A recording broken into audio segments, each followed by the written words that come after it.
안녕하세요. 70대 여자입니다. 바닷가에서 뱃일을 하며 먹고 살고 있는 어부예요. 많은 사연이 있는데 그중 가장 충격적인 이야기를 적어볼게요. 엄청난 반전과 끔찍한 결말이 있을 겁니다. 그럼 재밌게 들어주세요. 바닷가 어부인 남편과 중매 결혼을 해서 20살 때부터 어부로 살았어요. 농촌에서 나고 자란 저에게는 어부 일이 부담스럽고 힘들었습니다. 다 힘들었는데 그중 가장 참기 힘들었던 건 멀미였어요. 배가 바다 위에서 흔들흔들거리면 속이 울렁거려서 두통과 구토, 사지가 경직되고 고통이 따랐죠. 정말 힘들었어요. 시집 온 걸 후회하며 야반도주라도 할까 하는 생각을 매일 했던 것 같습니다. 그런데 이 사람은 적응의 동물이라 했던가요? 6달 배를 타고 나니 멀미는 사라졌고 어느새 바다 위에 있는 제가 행복을 느끼고 있더라고요. 저희 부부는 열심히 노력했음에도 아이는 생기지 않았어요. 5년, 10년이 지나도 소식이 없어 포기해버렸죠. 남편은 무자식이 상팔자 라며 아무렇지 않다고 저를 이해해줘서 걱정과 기대를 내려놨답니다. 그런데 제 나이 35이 되던 해에 기적같이 아이가 들어섰어요. 산부인과에서 임신이라고 확답을 받았는데 믿기지가 않아. 확실한 거냐? 고 10번은 되물었습니다. 임신은 확실했고 남편과 저는 이 기적을 받아들이며 큰 행복으로 10달의 시간을 보냈어요. 그리고 아주 건강한 딸을 낳으며 저희 부부 인생은 완전히 달라졌습니다. 일보다 딸의 양육을 우선시해서 딸이 조금만 아프거나 문제가 생기면 그날은 일을 접고 딸을 들쳐업고 병원이든 어디든 달려갔답니다. 그렇게 귀한 딸을 키우는 동안 저는 뱃일을 잠시 그만뒀고 남편이 혼자서 배를 타고 일했어요. 그러던 어느 날 남편이 타고 나간 배가 돌아오는 길에 파도가 세고 바람이 많이 불었는데 배가 뒤집어지는 사고가 벌어졌어요. 해경이 재빨리 구조 작업에 나섰지만 배를 탄 어부들은 모두 실종됐고 제 남편도 바닷속 어딘가에 잠들었습니다. 이제 행복해지고 있었는데 그이가 떠나버리니 가슴이 찢어질 듯 아팠습니다. 얼마 동안은 남편이 돌아올 거라 믿고 선착장 앞에서 딸을 안고 기다렸지만 깊은 바닷속에서 돌아올 리는 없었습니다. 그이가 없으니 이젠 혼자서 딸을 키워야 했고 배를 타야만 한다는 걸 깨달았습니다. 딸을 맡길 곳은 옆집 할머니한테 부탁했어요. 자기 손주들을 정성껏 키웠고 제 딸을 예뻐하며 도움을 주시겠다고 해서 믿고 맡겼습니다. 그리고 저는 일을 하러 나갔죠. 딸아이는 성장하면서 옆집 할머니를 외할머니로 알고 자랐답니다. 그렇게 딸만 생각하며 잘 버텼고 해줄 수 있는 건 다 해줬습니다. 딸아이는 누굴 닮았는지 머리가 똑똑해서 초중 고학교에서 늘 전교 1등을 했답니다.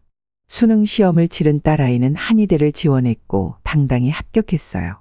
마을에 현수막을 내걸고 딸 자랑을 엄청나게 했던 기억이 나네요. 동네 이웃들을 초대해서 잔치까지 열었죠. 서울에 있는 대학으로 갔으니 딸의 얼굴을 자주 보는 건 어렵게 됐죠. 그래도 자취하는 딸이 걱정돼서 일주일이나 보름에 한 번씩은 서울로 올라가 밥도 챙겨주고 반찬도 수십 가지 해주고 내려왔어요. 제 인생의 한 번은 항상 딸이었기 때문에 힘들 건 하나도 없었습니다.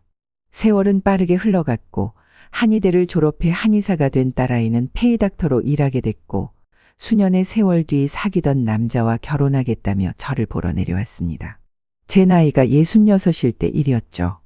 예비사위는 외모도 멋지고 성격도 좋아 보였어요. 그리고 직업은 판사라고 하더군요. 딸과 비슷한 나이였고 정말 잘 어울리는 한 쌍으로 보였습니다. 그래서 흔쾌히 승낙해줬고 딸을 시집 보냈답니다. 신혼살림을 차린 딸이 걱정돼서 보름에 한 번씩은 꼭 찾아갔어요. 찾아가는 길이 멀고 복잡했지만 딸을 볼 생각하면 힘든 건 깨끗이 잊혀졌습니다. 우리 딸 시집 가더니 더 예뻐진 것 같다. 박서방이 잘해주냐? 그럼 엄마, 나 지금 무지 행복해. 시부모님이 엄청 예뻐해 주시고 아껴주신다고. 아, 엄마, 시부모님이 나 개인 한의원 차려주시겠다. 내가 괜찮다고 연신거절했는데 나 몰래 계약까지 해놓으신 모양이야. 이 세상에 감사하기도 해라. 아, 이 애미가 해준 게 없어서 미안해 죽을 맛인데 내 시부모님이 내가 해줄 걸 대신 해주셨구나. 엄마가 해준 게 없다니. 나 잘 키워줬잖아. 난 아빠 없이 살았어도 엄마한테 받은 사랑이 커서 결핍 같은 것도 없다고. 내가 한의사가 된 건 온전히 엄마 덕분이야. 으이고 이 애미를 원망해도 이해할 텐데 무조건 고맙다고 말해주니 고마우면서도 미안하구나. 엄마, 내가 고생한 적이 있던가. 엄마, 이 거친 손 좀 봐. 이 손으로 나 먹여주고 재워주고 일하셨잖아. 엄마 아니었으면 난 한의사가 아니라 아무것도 못 됐을 거야. 내 딸이지만 참 잘 컸다. 혜원아, 고맙다. 그리고 꼭 잘 살아야 해. 난 아주 잘 살고 있으니까 엄마나 새 신랑 좀 구해봐. 아직 정정하시는데 좋은 남자 만나면 좋잖아. 아이나, 이게 무슨 새 신랑을 구하냐. 엄마 걱정은 하지 마라. 바닷가에서 팔자 좋게 잘 살고 있으니까. 딸아이의 착한 성품을 저만 아는 것이 아니라 사위, 사돈 부부도 잘 알고 있었고 한의원이라는 큰 선물까지 받았답니다. 2년 동안 한 달에 한두 번씩 딸아이 집에 찾아갔는데 사위는 한 번도 불편한 기색을 보이지 않았어요. 오히려 저에게 며칠 쉬다가 내려가라 는 말까지 해줬답니다. 장모님, 오신 김에 일주일 정도 쉬다 가세요. 혜원이랑 시간도 많이 보내시고 저랑도 맛있는 거 먹고 놀러 가요. 아, 이박 서방 말만이라도 고맙네. 근데 육지에 겨울에 있으면 몸이 쑤셔서 힘들다. 네, 1박 2일이 딱 적당해. 아, 이 장모님 반찬 감사해요. 이거 제가 빨리 먹어버릴 테니까 다음 달에 또 와주셔야 합니다. 아유, 그래. 잘 먹고 건강하게 지내게. 서울을 다녀오면 늘 좋은 기분이어서 뱃일을 할 때 힘든 것도 까먹었어요. 제 딸이 좋은 대학 나와 한의사가 되고 판사랑 결혼까지 한 걸 모든 이웃들이 알았으니 제가 들떠 있는 걸 보면 부럽다는 말을 많이 했어요. 그렇게 딸 잘 사는 걸 생각만 해도 몸이 들썩이며 기분이 좋은 나날을 보냈는데 시집간 지 2년 반 만에 딸이 손자를 임신했다고 하더군요. 그 기쁜 소식을 들은 저는 바로 서울로 올라가 딸 부부와 축하 파티를 했답니다. 아유, 축하해, 혜원아. 아유, 그리고 박서방, 정말 잘 됐어. 아, 두 사람 아주 멋져 부러워. 아, 우리 장모님이 가장 신나셨네. 아, 저도 아빠들 생각하니까 가만히 있어도 웃음이 멋대로 나오더라고요. 이런 감정은 처음이라 생소하고, 아, 정말 좋다고요. 내가 결혼하고 15년 만에 혜원이를 낳았을 때가 생각나네. 아, 그때는 자식 낳는 걸 포기하고 있었는데 기적처럼 아이가 생겼지. 아, 15년 만에요. 와, 그때는 정말 기뻐서 난리가 났겠네요. 그랬지. 아무튼 두 사람 축하해. 손주가 생기니 더 부럽고 말이야. 네, 장모님 축하드려요. 우리 아이 태어나면 더 자주 올라오세요. 아니, 그 말 나온 김에 그냥 서울로 올라오시면 안 될까요? 아, 서울로? 글쎄, 그건 생각을 좀 해봐야지. 내가 하는 일이 없는데 여기 와서 뭘 해서 먹고 살겠나. 그러자 딸과 사위는 돈 걱정 없이 지내게 해주겠다 며 저를 유혹했습니다. 저는 아직은 때가 아니다 라고 일러줬고 나중에 정리가 되면 올라가겠다고 했죠. 서울에는 한 달에 한 번씩 계속 찾아갔고 딸의 배가 불러오는 것이 눈에 보였습니다. 저는 배를 한번 만져보려고 손을 뻗었는데 딸이 강하게 제 손을 뿌리치더니 말했어요. 혜원아, 왜 그래? 아니, 손주가 발로 차는지 좀 만져보려고 한 거야. 미안, 엄마. 요즘 배가 많이 아파서 아무도 못 만지게 해. 아, 복통이 심한 거야. 병원에서는 뭐라던데. 내가 예민해서 남들보다 고통을 많이 느끼는 거래. 아무튼 배 만지는 건 참았죠. 그래. 뭐, 엄마가 미안하다. 내가 괜히 앉았다가 큰일 나면 안 되지. 앞으로 절대 손도 대지 않을게. 딸아이는 몸을 돌리며 배를 쳐다보지도 못하게 하더군요. 뭐 자기 자식이 귀하니까 그런 행동은 얼마든지 이해해 줄 수 있었어요. 서운하거나 섭섭하지 않았습니다. 세월이 조금 흘러 만삭이 된 딸에게 이것저것 챙겨줄 게 많아서 서울로 올라가 숙소를 잡고 일주일 정도 지내기로 했어요. 딸에게 말하지 않았지만 출산하는 순간과 산후조리를 위해 제가 옆에 있어줄 생각이었죠. 그런데 이 사실을 알고 딸아이가 매우 격양된 목소리로 말하더군요. 아, 엄마. 내 일은 내가 알아서 해. 내가 애도 아닌데 뭐하러 옆에 있겠다는 거야. 요즘은 조리원이 잘 돼 있어서 출산하고 바로 조리원으로 들어간다고. 그래도 이왕이면 엄마가 산후조리 해주고 싶은데. 됐어, 엄마. 나 지금 초예민한 상태야. 제발 건들지 말아줘. 애기 나오면 그때 다시 와. 알겠어, 미안하다. 엄마가 괜히 설레발을 쳤구나. 딸이 임신하고 많이 예민하긴 했는데 만삭일 때는 완전히 다른 사람처럼 저를 대하더라고요. 뭐 그래도 어쩌겠어요. 임산부고 스트레스와 긴장이 심할 테니 이해해 주기로 했죠. 저는 다시 바다로 내려가서 제 할 일을 했습니다. 그리고 몸조리가 끝난 딸에게 연락이 왔습니다. 제가 해준 밥이 먹고 싶다. 며 손주를 보러 놀러 오라고 했죠. 들뜬 마음으로 딸아이 집으로 찾아갔고 처음 손자를 안았습니다. 귀엽고 예쁜 게 꼭 제 딸이 태어났을 때랑 비슷한 것 같았어요. 이렇게 예쁜 아이를 품에 안으니 괜스레 눈물이 핑 돌았습니다. 그런데 저에게 안긴 손자는 울음을 크게 터뜨리며 처음 본 저를 낯설어하는 것 같아 오래 안고 있지 못했답니다. 아이고, 우리 손자가 외할머니가 낯선 모양이 있네. 아니면 할머니가 너무 못생겨서 그런가. 별소리를 하시네. 엄마. 애들은 원래 다 우는 거야. 그리고 엄마가 못생겼다니. 엄마 젊은 시절 사진 봤는데 나랑 똑같이 생겼거든. 엄마가 엄마를 못났다고 하는 말은 곧 나를 못났다고 흉보는 거야. 그러니까 그런 말씀 하지 마세요. 아유, 그래, 알았다. 하긴 뭐, 나도 젊을 땐 한 미모했지. 근데 혜원아, 손자 녀석이 잘생기고 예쁘긴 한데 이박 서방이랑은 좀 안 닮은 것 같다. 그런가? 나랑은 많이 닮았어. 응? 응, 너랑은 판박이 같다고. 멀리서 봐도 모자지간인 걸 알겠다. 애기가 너를 많이 닮은 모양이지. 뭐 그거 참 다행이네. 아, 박서방도 인물 좋은데 반반씩 닮아도 좋지. 아니, 그냥 하는 소리야.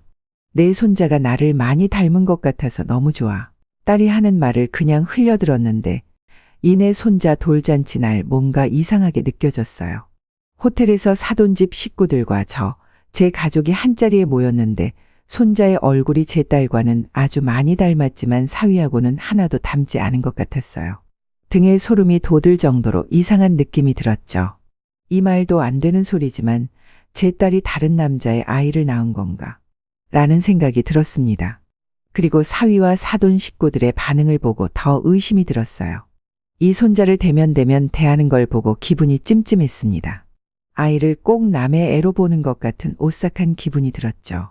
그래서 얼마 뒤 딸을 따로 불러서 제가 의심하고 있는 걸 입 밖으로 꺼냈습니다. 혜원아, 엄마 말 기분 나쁘게 듣지 말고 솔직히 말해줄래? 뭔데 그래? 내 손주 창민이 말이야. 박서방 아이 맞지? 뭐? 엄마, 지금 그게 무슨 소리야? 설마 내가 바람이라도 피워서 낳은 자식 같다는 말을 하고 싶은 거야?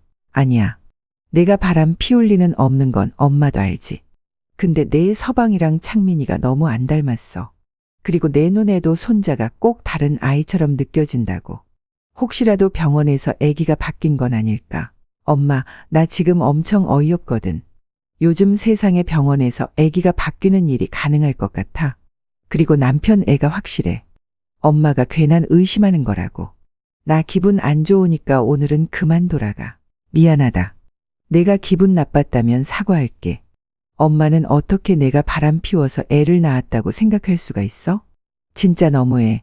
저는 딸을 믿었지만 확실하게 짚고 넘어가야 할 것 같아 몰래 박서방의 칫솔과 손자 칫솔을 슬쩍 해서 유전자 검사를 맡겼습니다. 제발 일치하기를 두 손 모아 빌며 기다렸는데 천만다행으로 친자 관계로 나왔답니다. 그제야 막힌 혈관이 뚫리고 피가 잘 도는 걸 느꼈습니다. 제가 딸을 의심한 건 정말 미안했지만 검사를 받아 확실히 알아두니 마음이 놓였고 딸네 집에 찾아가는 발걸음이 훨씬 가벼워졌답니다. 1년 동안 서울과 지방을 오가며 손자가 크는 것과 딸과 사위가 잘 사는 걸 보며 뿌듯했습니다. 이제 많은 걸 잃었고 여한이 남지 않았답니다. 그런데 믿기 어려운 사고가 생겨 좌절과 절망에 휩싸였죠. 사위의 전화를 받고 서울에 있는 병원에 도착했는데 딸은 이미 세상을 떠나 영안실에 옮겨졌습니다. 박서방, 이게 어떻게 된 일이야? 내 딸 혜원이가 왜 세상을 떠났어? 장모님, 죄송합니다. 제가 못난 놈이라 일이 이렇게 됐네요.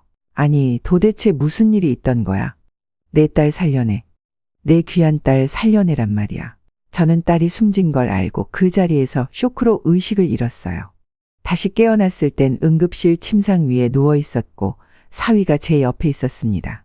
내 딸, 어쩌다가 그렇게 된 거야? 왜 그런 바보 같은 짓을 했냐고.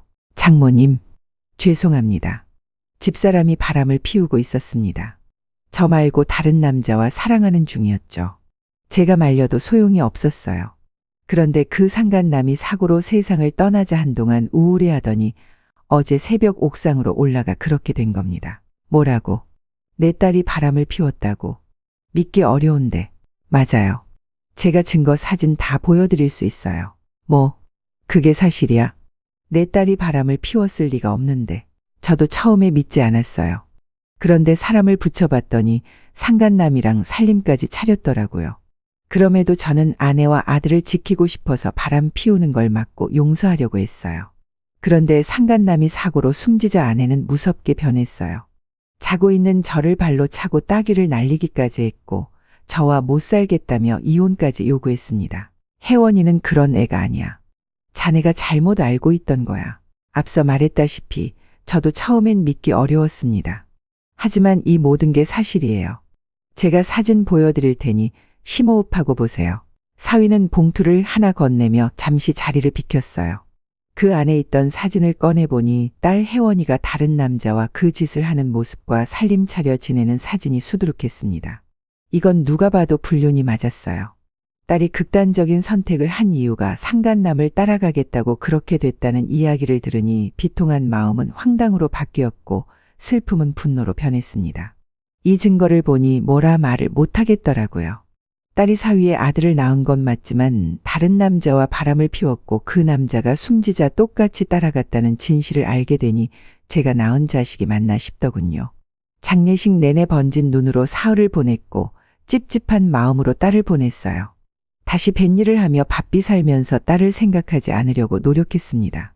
자기가 선택한 것이니 불효자라 생각하고 지우려고 애썼습니다. 그런데 이 손자가 보고 싶은 마음이 커서 딸이 떠난 지 한 달 만에 서울로 올라갔어요. 사위가 오지 말라고 할까봐 연락도 없이 찾아갔답니다. 초인종을 누르자 낯선 여자가 나오더군요. 누구세요? 아, 그게. 여기 박서방 있나요? 박서방이요? 제가 제 소개를 제대로 못하고 더듬거리고 있자 집안에 있던 사위가 나왔어요. 장모님? 여긴 연락도 없이 어떻게? 아, 박서방, 미안하네. 내가 손자가 보고 싶어서 왔어. 근데 잘못 온 것 같구만. 이만 가보겠네. 아, 장모님, 아니에요. 들어오세요. 여기까지 오셨는데 다시 돌아가시다니요. 손자 보고 쉬었다 가세요. 사위가 저를 잡는 바람에 집안에 들어가 여자의 정체를 알게 됐어요. 사돈 부부가 사위에게 빨리 결혼하라고 다그쳐 인연을 맺은 사람이라 하더군요. 제 딸이 그런 짓을 저질렀으니 재혼 가지고 뭐라 하지 못했습니다. 박서방, 이왕 새 아내와 새롭게 시작했으니 잘 살게. 네, 죄송하고 감사합니다. 장모님. 저도 혜원이를 빨리 잊으려 이렇게 하는 게 나을 것 같았습니다. 아이, 죄송은 무슨. 내가 미안하지. 우리 딸이 못할 짓을 했으니 입이 10개라도 할 말이 없네. 사위는 언제든 손자가 보고 싶으면 놀러 오라고 했고 사위의 새 아내 또한 저를 환영해 주더군요. 저한테 엄마가 없으니 희준이 외할머니로 계속 남아주세요. 이것도 인연이라고 하면 인연이잖아요. 아이고, 색시가 별말을 다 하시네요. 고맙습니다. 근데 손자 녀석이 색시 잘 따르는 것 같네요. 나 같은 낯가림 심한 녀석인데 주행이 안겨있네. 아, 그래요? 희준이가 아직 아기라서 다행이네요. 나중에 제가 새엄마라는 걸 모르고 클 것 같아요. 새아내는 말했습니다. 할머님, 저희 입장 이해하시죠? 증거도 있고 증언도 있지만 모두 무시해버리고 제가 알던 딸을 믿고 싶었어요. 그래서 사위와 새색 씨가 하는 말은 귓등으로 들었습니다. 앞으로 손자를 어떻게 키우던 제 딸을 잊지 말자는 생각을 강하게 가졌습니다. 그리고 다시 손자를 안고 있는 새색 씨의 얼굴을 쳐다봤습니다. 그런데 뭔가 이상한 기분이 크게 들었어요. 사위와도 오래된 사이 같았고 손자와 꼭 닮은 게 친모자 집안으로 보였습니다. 말도 안 되지만 확실히 알고 싶어서 두 사람이 언제 처음 만났냐고 물었습니다. 박서방, 그 색씨는 언제 처음 만났나? 둘이 어색함 없이 아주 오래전부터 만난 사이 같구만. 오래되긴요. 만난 지 몇 주 만에 살림을 합친 거예요. 부모님이 눈여겨본 여자긴 하지만 저는 만난 지 얼마 안 됐다고요. 장모님이 딸을 잃고 힘들어하는 걸 보기 싫다면서 부모님이 급하게 밀어붙여서 부부의 연을 맺었다고요. 아, 그런가? 아니, 그럼 내가 괜한 소리를 한 거구만. 알겠네. 그럼 난 이만 가볼게. 우리 손자 얼굴도 봤고 자네가 잘 지내는 걸 확인했으니 그만 내려가도 되겠어. 예, 장모님. 그러지 마시고 하루 주무시고 가세요. 아무리 그래도 제 장모님이신데 이렇게 가시면 제 마음이 안 좋아요. 지금 집사람도 좋다고 하니까 같이 시간 보내자고요. 아유, 고맙지만 사양할게. 그럼 다음에 또 올 테니 잘 지내게. 장모님, 너무 서운하네요. 다음에 오실 땐 하루 묵고 가세요. 그리고 이왕이면 미리 연락 주시고 와주세요. 그렇게 사위의 집에서 나왔고 본능적으로 뭔가를 해야만 한다는 걸 깨달았어요. 무슨 계시를 받은 것처럼 큰 결심을 하게 됐습니다. 그래서 제가 사는 바닷가로 내려가지 않고 서울에 머물며 알아보기로 했어요. 장기 투숙 가능한 모텔을 숙소로 마련했고 저를 도와줄 사람을 찾기 시작했죠. 인터넷을 할 줄 알면 금세 찾을 수 있겠지만 제가 스마트폰도 쓰지 않고 컴퓨터는 더더욱 할 줄 모르니 두 발로 걸어다니며 도와줄 사람을 찾아야 했습니다. 서울길 한복판에서 여러 상가를 지나다니며 걷고 또 걸었죠. 그러다 지저분한 골목에 들어섰는데 희미하게 흥신소라고 쓰여있는 간판을 찾았습니다. 저는 그 상가로 들어가서 철문을 두드렸습니다. 무슨 일로 오셨어요? 할머니, 여기 흥신소 맞죠? 사람 뒤를 캐거나 알아봐주는 일 해주는 건 맞죠? 아, 네, 맞습니다. 할머니, 들어오세요. 딱 맞는 곳을 찾아온 것 같네요. 반갑습니다. 할머니, 무슨 일을 의뢰하고 싶으신 건지 말씀해 주시겠어요? 저는 딸이 극단적인 선택을 한 일을 먼저 말해줬고 사위와 새색시 그리고 뭔가 숨겨진 비밀을 밝히고 싶다고 말했습니다. 수첩에 이것저것 적던 사장은 고개를 끄덕이며 선불로 500만 원을 요구하더군요. 할머니, 제가 무슨 일이 어떻게 왜 일어났고 진실이 뭔지 다 밝혀드리겠습니다. 근데 정보력을 위해서는 돈이 필요합니다. 500만 원 먼저 입금해 주시고 나중에 추가 금액이 나오면 지불해 주셔야 해요. 여기 계약서입니다. 아, 그렇게나 비싸요? 그래도 진실만 밝혀진다면야. 좋습니다. 꼭 진실을 밝혀주세요. 걱정하지 마세요. 제가 이 바닥에서 30년을 흘렀습니다. 별의별 일을 다 찾아낸 사람이거든요. 돌아가신 따님의 주민등록번호랑 사위의 이름과 생년월일을 적어달라고 했고 새색시라는 여자에 대해 아는 게 있으면 알려달라고 했습니다. 저는 아는 건 다 적었고 모르는 건 직접 알아보라고 일러줬습니다. 500만 원의 선수금을 입금하고 숙소로 돌아갔습니다. 그리고 정확히 2시간 만에 흥신소 사장에게 연락이 왔어요. 할머님, 따님은 출산한 적이 없습니다. 사람 시켜서 알아봤더니 임신한 적이 없어요. 나도 그 생각을 안 해본 건 아닙니다. 그런데 제가 두 눈으로 딸이 임신한 걸 봤다고요. 만삭일 때 배 나온 걸 봤단 말이죠. 그래서 추가 조사를 해봤더니 따님이 인조 배를 구매한 내역을 찾았어요. 온라인에서 쉽게 구할 수 있죠. 그걸 배에 차고 있으면 남을 속이기 쉬웠을 겁니다. 인조배요? 세상에. 그런 것도 만들어서 팔아요. 정말 흉측하네. 그럼 내 딸이 임신하지도 않았는데 나한테 거짓말을 한 거란 말입니까? 아무래도 그런 것 같아요. 이유가 뭔지 지금 조사 중이니까 좀 기다려주세요. 전화를 끊자 딸이 했던 행동들이 떠올랐습니다. 제가 태동을 느끼고 싶다며 배를 만지려고 하자 바로 거부하고 돌아서던 날이 생각났죠. 흥신소 사장 말대로 인조 배를 차고 있었다면 그럴 수도 있겠다 싶었죠. 어찌됐든 출산한 적이 없다고 하니 왜 그런 거짓말을 했는지 알아낼 때까지 기다리기로 했어요. 이튿날 바로 흥신소 사장에게 전화가 걸려왔습니다. 여보세요? 사장님? 할머니, 조사한 걸 알려드리려고 연락드렸습니다. 그 손자가 말이죠. 그 새색시라는 여자의 친자랍니다. 서울의 모 병원에서 손자를 출산했답니다. 이해하기는 어렵긴 한데 그 사위와 그 색시는 불륜 관계였다면서요. 네, 맞습니다. 아, 그것들이 바람 피우다 임신하게 됐는데 여자가 애를 키우기도 싫고 유부남인 사위가 여기기 싫다고 한 모양입니다. 그래서 애 낳기 전부터 확실히 키우지 못한다고 못을 받고 떠났다고 해요. 애를 지우지 않은 이유는 뭔데요? 사위 부모의 제안 때문이랍니다. 돈 몇 억 줄 테니 애를 낳아달라고 했답니다. 알고 보니 할머님 따님은 불임이었다네요. 애를 낳을 수 없게 되니까 불륜녀에게 애를 낳으면 돈을 주겠다고 거래한 모양입니다. 그럼 내 딸이 불륜을 다 알고 있었고 임신한 척쇼를 한 거란 말입니까? 그게 가능한 소리예요. 할머니, 이 세상에 믿기 어려운 일이 참 많아요. 제가 조사한 건 모두 사실입니다. 사장님 말이 다 맞는다면 사위와 손자, 새 마누라는 어떤 관계인지 이해가 됩니다. 그런데 제 딸에 대해서는 뭘 알아냈습니까? 그 애가 불륜을 저질렀던가요? 상간남이 사고로 죽고 따라간 것이 맞습니까? 그러자 흥신소 사장은 강한 어조로 대답했습니다. 아니요, 전혀 아닙니다. 지난번 할머니가 건네주셨던 불륜 사진들 말입니다. 전문가 동생한테 의뢰했더니 합성이랍니다. 일반 사람은 절대 합성인 걸 알아차리기 어려울 정도의 고난이도의 실력자가 만든 거라고 하더군요. 그리고 따님의 주변인을 조사해봤더니 바람은커녕 집과 한의원만 다니는 외로운 사람이라는 결과가 나왔습니다. 그 어떠한 바람의 증거도 찾지 못했습니다. 그러니까 그 사진이 조작된 거라는 말이군요. 내 딸이 바람난 불륜녀가 아니라는 말이잖아요.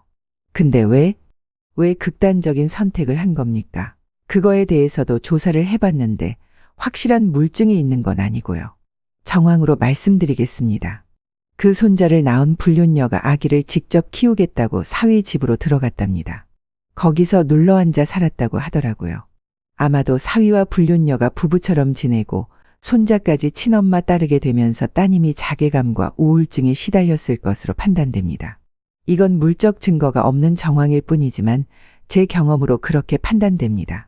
그랬던 거였군요. 내 딸은 아무런 죄가 없었는데 불륜녀로 낙인이 찍힌 거였어요. 사위랑 그 여자가 내 딸을 힘들게 해서 그렇게 된 거라고요. 이제 다 알겠네. 이 사악한 짐승들. 사장님, 그것들 어떻게 해줄 수 있습니까? 감옥에 쳐넣을 수 있는 거예요. 할머니, 그 사위가 판사라고 하셨죠. 증거 없이 처벌하기는 아마 많이 힘들 겁니다. 그리고 새 마누라와 사위의 부모들 역시 한편이니 큰 증거 없이 처벌하기는 어려울 거예요. 따님이 돌아가신 직접적인 원인을 제공했더라도 스스로 삶을 버리셨으니 법의 심판은 힘들 거라 사료됩니다. 닥쳐요. 그것들 내가 무슨 일이 있어도 벌받게 해줄 겁니다. 내 딸의 억울함을 꼭 풀어야 말겠다고요. 그렇게 흥신소 사장에게 모든 진실을 듣고 나서 각성하게 됐습니다. 딸의 유품 중 핸드폰을 꺼내 가장 많이 통화한 친구에게 연락했습니다. 그 친구는 직업이 검사라고 하더군요. 저는 바로 약속을 잡고 검찰청에 찾아갔습니다. 어머님, 처음 뵙겠습니다. 저는 혜원이 친구 박지윤 검사입니다. 네, 반가워요. 전화로 대충 설명했는데 내가 더 자세히 말해드릴게요. 저는 흥신소 사장에게 들었던 모든 걸 털어놓고 검사의 대답을 기다렸습니다. 이윽고 혜원의 친구인 검사가 대답하더군요. 어머님, 사진이 합성된 거 말고는 특별히 처벌할 수 있는 게 없습니다. 혜원이가 직접 임신한 연기를 했고 아예 엄마인 척했잖아요. 자기 남편이 불륜인 걸 알면서도 선택한 겁니다. 그리고 불륜녀가 희준이 친엄마로서 집에 들어온 건 어떤 벌을 내릴 수 있는 일이 아닙니다. 모종의 관계로 한 집에서 살게 된 것이고 그걸 버티기 힘들어서 혜원이가 극단적인 선택을 한 거잖아요. 사위와 불륜녀를 어떤 죄목으로 기소할 수는 없습니다. 뭐요? 그럼 내 딸을 불륜녀로 만들고 세상 떠나게 해놓고 아무런 벌도 못 내린다는 거요. 어머님, 이 법에 위반된 건 합성 사진을 어머님께 보여준 게 전부예요. 다른 건 혜원이가 동의한 부분이기 때문에 죄로 성립하기 어렵습니다. 결국 내 딸은 억울한 채 구천을 떠돌고 있겠네요. 아무도 벌받지 못하는 걸 지켜보면서 말입니다. 법으로 안 된다고 하면 내가 직접 나서서 그 둘을 끝장내겠어요. 그리고 내 남은 인생 감옥에서 지내겠습니다. 그래, 그게 최선의 답인 것 같네요. 어머님, 진정하세요. 혜원이는 이미 이 세상 사람이 아닙니다. 그리고 그 선택은 스스로 내린 거예요. 처음부터 이혼했으면 됐는데 자기가 모든 걸 결정한 거라고요. 그 말을 듣고 나니 제 딸이 왜 이혼하지 않고 끝까지 사위와 살았는지 이유를 알겠더라고요. 그건 바로 저 때문이었습니다. 제가 걱정하고 아파할까봐 잘 사는 모습을 보여주려고 거짓말을 한 것이죠. 자기 속이 만신창이인데도 저 하나에게 잘 사는 모습을 보이려고 꾹 참고 임산부 연기를 했고 손자를 낳은 쇼를 벌였던 거겠죠. 엄마인 저는 느낄 수 있었습니다. 딸이 저를 위해 제가 상처받는 걸 원치 않아 자기가 더 큰 상처를 끌어안고 살다가 그렇게 됐다는 것을요. 그런 것도 모르고 딸을 파렴치한 여자라 여기며 원망했던 제 자신이 죽도록 밉고 가증스러웠습니다. 맘 같아선 당장 딸을 따라가고 싶었답니다. 하지만 제가 할 일이 남았으니 그걸 해결하고 딸을 만날 생각이었죠. 저는 사위의 집으로 향했습니다. 장모님, 들어가도 되겠습니까? 아이, 장모님, 오시기 전에 연락 달라고 했잖아요. 이런 식으로 막 찾아오시면 곤란합니다. 아니, 저 새 가정 꾸려서 잘 살고 있는데 자꾸 이러시면 곤란해요. 일단 들어가지. 오늘이 자네와 나의 마지막일 테니까. 마지막이요. 아, 이제 다시는 찾아오지 않으시겠다는 거군요. 그렇다면 들어오세요. 예, 안 그래도 장모님이 또 연락하고 찾아오면 어쩌나 걱정이었거든요. 제가 지난번엔 빈말로 자주 오라고 했는데 진심은 아니었어요. 나도 그 정도는 알아. 근데 희준이는 어디 갔나? 저희 부모님 댁에 있어요. 지금은 저랑 아내만 있습니다. 그럼 자네 마누라도 불러오게. 셋이 같이 작별 인사하면 좋지 않겠나? 네. 뭐 그래요. 작별 인사하러 오셨는데 못 해드릴 건 없죠. 사위는 곧 안방으로 가서 새 마누라를 데리고 나왔습니다. 저는 곧장 딸의 가짜 불륜 사진을 사위 면상에 집어던졌습니다. 이 짐승 같은 놈아. 이거 가짜라는 거 알았다. 넌 내 딸을 몹쓸 년으로 만들었더라. 희준이는 내 딸 아들이 아니라 인연 아들이었지. 불륜 여인 내 딸에게 애를 키워달라고 요구했고, 그런데 이 여자가 들어와 안방을 차지하면서 내 딸은 극심한 우울증에 시달렸던 거야. 그래서 결국 세상을 떠나버렸지. 나 다 알게 됐다. 이 짐승 같은 놈아. 그러자 사위는 피식 웃으며 대답하더군요. 아, 다 아셨군요. 무식하게 뱃일이나 해서 모를 줄 알았더니 굴러낸 재주가 있으시네요. 어쨌든 진실을 알게 되셨다니 대단하십니다. 물론 바뀌는 건 아무것도 없지만요. 장모님, 제 직업이 판사인 거 아시죠? 저 잘못 건드렸다가 장모님 인생이 생지옥으로 바뀔 겁니다. 이미 생지옥에서 살고 있는데 이보다 더한 지옥이 또 있을까? 딸을 그렇게 보냈는데 이것보다 더 최악인 상황이 있겠냐고. 저는 준비해온 몽둥이를 꺼냈습니다. 중고 골프용품 판매장에서 사온 골프채였죠. 있는 힘껏 휘둘렀는데 사위가 피하며 저를 발로 걷어찼습니다. 이 노인네가 돌았나? 이씨? 내 딸 복수라도 하겠다고 찾아온 거야. 그래, 이놈아. 내 딸이 눈을 편히 감을 수 있게 너희 둘을 오늘 끝내버릴 거야. 그리고 난 평생 감옥에서 살 거고. 저는 다시 벌떡 일어나 골프채를 여러 차례 휘둘렀습니다. 하지만 젊은 사위를 맞추는 것도 어려웠어요. 그놈이 저를 발과 주먹으로 사정없이 공격해서 바닥에 힘없이 쓰러지고 말았습니다. 그리고 곧 경찰들이 와서 저를 잡아갔습니다. 아무것도 못하고 사위 집에서 끌려 나왔죠. 제가 사위에게 맞은 건 정당방위라며 모든 잘못은 저에게 있다며 구속 여부가 결정될 때까지 대기하게 됐습니다. 그런데 판사인 제 사위가 경찰서 안으로 들어왔습니다. 경찰관들이 모두 기립해 90도로 숙여 인사하며 저에게 다가오더군요. 장모님, 이제 괜찮으신 거죠? 제정신 돌아오신 거죠? 김 형사님, 우리 장모님 좀 풀어주세요. 네? 딸을 잃은 어머니가 정신을 놓고 그런 짓 벌인 거니까 이해해 줍시다. 아니, 난 장모님이 진짜 어머니 같아서 처벌을 원하지 않아요. 제가 괜찮다고 하니까 이 선에서 끝냅시다. 판사님, 그러면 안 됩니다. 골프채를 들고 공격했다고요. 아, 형사님. 아무도 다치지 않았으면 된 거 아닙니까? 전 괜찮으니까 장모님 풀어주세요. 오늘 바닷가로 떠나실 겁니다. 사위놈은 형사에게 착한 척 연기를 하며 저를 용서하겠다며 유치장에서 꺼내주더군요. 거기서 이놈을 어떻게 할지 생각하다가 아직은 때가 아닌 것 같아 복수는 다음에 하기로 했습니다. 이윽고 경찰서에서 빠져나오자 사위가 경고하더군요. 이 노인네. 감옥 가게 생긴 걸 내가 살려줬으니까 고마운 줄 알고 조용히 찌그러져 살아. 다시는 내 앞에 나타나지 마. 그거 하나만 지키면 나도 노인네 당신 안 건드려. 무슨 말인지 알겠어? 판사 사위가 대단하긴 하네.